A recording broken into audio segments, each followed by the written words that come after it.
करदम जी। धन्यवाद सभापति महोदय, आपने मुझे बोलने का मौका दिया। सभापति महोदय, रेल हमारा एक जिंदगी का हिस्सा है और हमारे देश में बहुत बड़ी संख्या रेल में सफ़र करने वालों की है। इसी चीज़ को सोचते हुए भारतीय जनता पार्टी की जब सरकार आई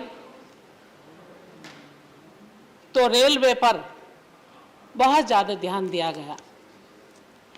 भारतीय रेलवे विश्व का तीसरा सबसे बड़ा नेटवर्क है महोदय। रेल देश को एक छोर से दूसरे छोर पर जोड़ने का काम करती है और छोड़ने का काम भी करती है। महोदय, सभी लोग जानते हैं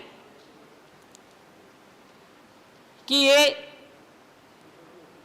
अभी अठावले जी ने भी कहा कि यह गरीबों का रथ है। वास्तव में रेल गरीबों का रथ है। हमारी बड़ी संख्या रेल से चलने वाली है। सब सुविधा रेल स्टेशन पर भी होनी चाहिए, रेल में भी होनी चाहिए। इन सब पर ध्यान हमारी सरकार लगातार देने का काम कर रही है। मैं जानती हूँ और बचपन से मैं देख भी रही हूँ कि मेरी माँ भी कहीं आया जाया करती थी तो ज़्यादातर वो रेल से ही जाया करती थी। उनको कहती थी कि रेल से जाना मुझे बहुत अच्छा लगता है।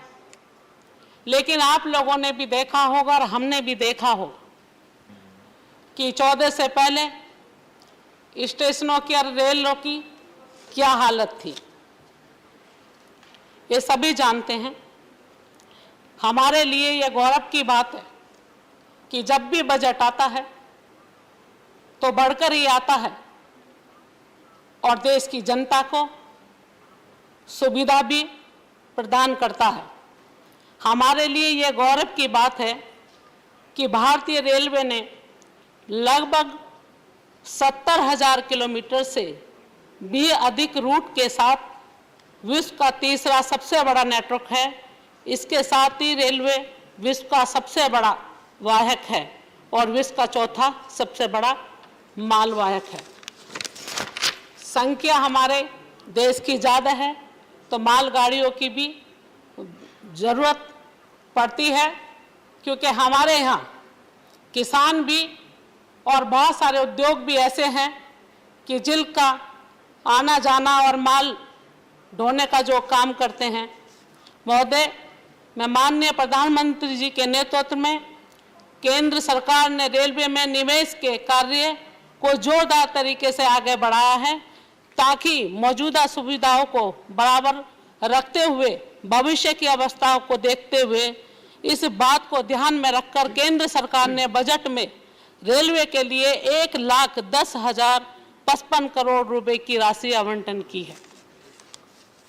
ये बहुत बड़ी राशि है।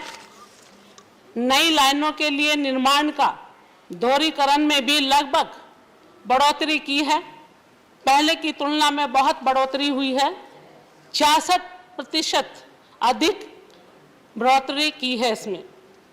यह 2009 से 2014 के 1,520 किलोमीटर प्रति वर्ष बढ़कर 2014 से 2021 में 2,005 से 33 किलोमीटर प्रति वर्ष हो गई है। सिक्किम को छोड़कर सभी 7 हमारे पूर्वोत्तर राज्य को रेलवे से जोड़ दिया गया है। सिक्किम में भी काम बहुत तेजी से चल रहा है। महोदय, मेकिंग इंडिया को बढ़ावा देने के लिए रेलवे की ढुलाई के लागत में कमी लाने के उद्देश्य से पूर्व से पश्चिम तक 1,000 से 10 किलोमीटर कॉरिडोर बनाने का निर्माण किया है। इसी भी देश के लोगों को सुविधा होगी और ये सरकार के लिए एक बहुत बड़ा, ये जनता के लिए भी एक बहुत बड़ा कदम है। सभापति महोदय, कोरोना वैश्विक महामारी के दौरान भी जो जरूरत की चीज़ें थीं उनका काम नहीं रुकना चाहिए। इसी के लिए रेलवे ने 901 ऑक्सीजन यात्राओं को माध्यम से 2087 टैंकर्स और 36,840 मीटर ऑक्सीजन देश के सभी राज्यों में पहुंचाने का काम किया है, जिससे कि दूसरी वैश्विक महामारी आई, सबने देखा कि ऑक्सीजन की कितनी ज़रूरत पड़ी है। इस ज़रूरत को देखते हुए रेलवे ने अपना कार्य नहीं रोका और ऑक्सीजन सभी राज्यों में भिजवाने का काम किया।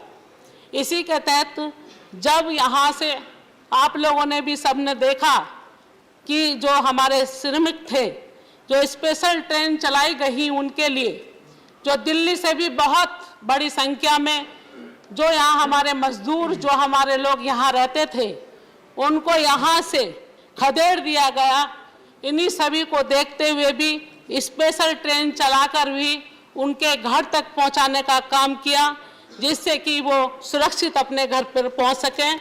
मैं आपको बताना चाहती हूँ कि मेरठ में से मैं आती हूँ, मैंने वहाँ भी देखा स्पेशल ट्रेन लगाकर कलकत्ता, बम्बई हो, अन्य कहीं भी जाने वाले यात्री हैं जो बिहारी हैं, कहीं भी हैं, वहाँ भिजवाने का कार्य किया है। ये बहुत सराहनीय कार्य है, ये बहुत बड़ा कदम था उसलिए, और ज़रूरी भी था कि जो हमारे श्रमिक जो हमारे भटक रहे थे उनको उनके यहाँ तक पहुँचाने का काम किया। प्रधानमंत्री जी को कोविड चुनौती के रूप में स्वीकार करते हुए आपदा से अवसर में बदलने के लिए रेल मंत्री जी ने सप्लाई चेन को चालू रखा और इसको आगे तक इसको बढ़ाते रहे।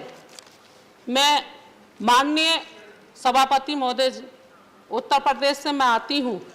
उत्तर प्रदेश के विषय में भी मैं ज़रूर कहूँगी कि जो हमारा उत्तर प्रदेश में जो बजट है वो वास्तव में बहुत सराहनीय है। 2022-2023 बजट उत्तर पश्चिम रेलवे के लिए बजट 6,724 करोड़ का रुपए का है। ये पहले से बढ़कर 43.51% ज़्यादा है। महोदय, मैं अपने यहाँ मेरठ के लिए एक मांग करना मैं चाहती हूँ कि बहुत दिनों से मांग है, एक हसनापुर एक जगह है और वहाँ जैनियों का बहुत बड़ा तीर्थ स्थल है।